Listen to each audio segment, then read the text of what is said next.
My advice to Korean students who want to become diplomats is to take an interest in world affairs and to go and study at one of the UK's top higher education institutes, which are amongst the best in the world.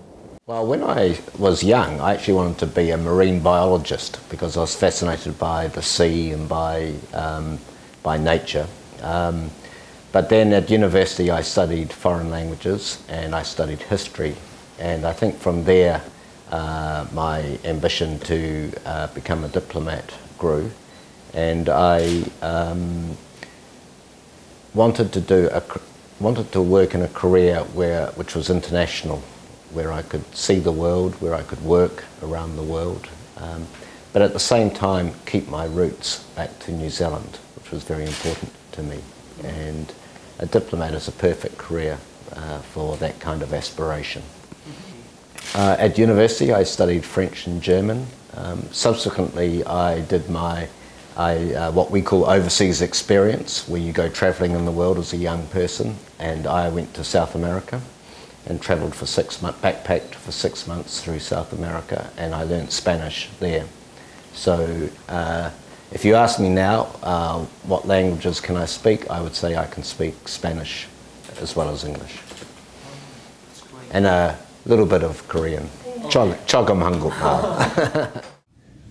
We moved around. My family moved because the nature of my father's work, but it was all in Canada.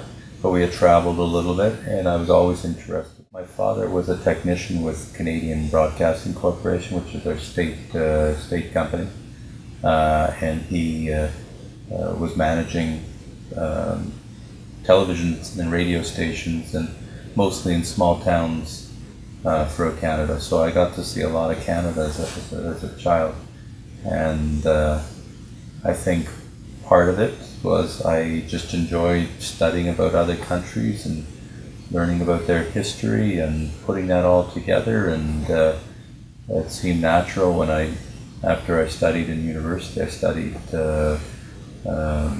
business administration. It seemed natural that after a short time working in the private sector that I would become a diplomat, and I felt that being a trade diplomat, my opinion was that was best contribution I could make for Canada. We look at globalism on a very abstract level, but each of us lives a very global life, from the clothes we wear to the food we eat, to the things that we put in our houses, to the cars we drive. Even a car built in Korea, the components are from all over the world. A global car is not something we talk about, it's something that exists.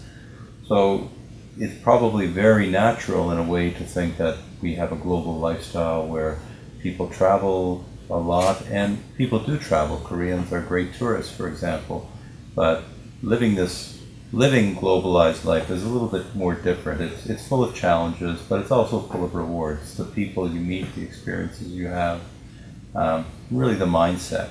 The only danger is somehow when you become so far removed from what is happening in your own country, then you tend to need to rebalance yourself when you return home, and you understand once again the issues of concerns of Canadians from their local point of view.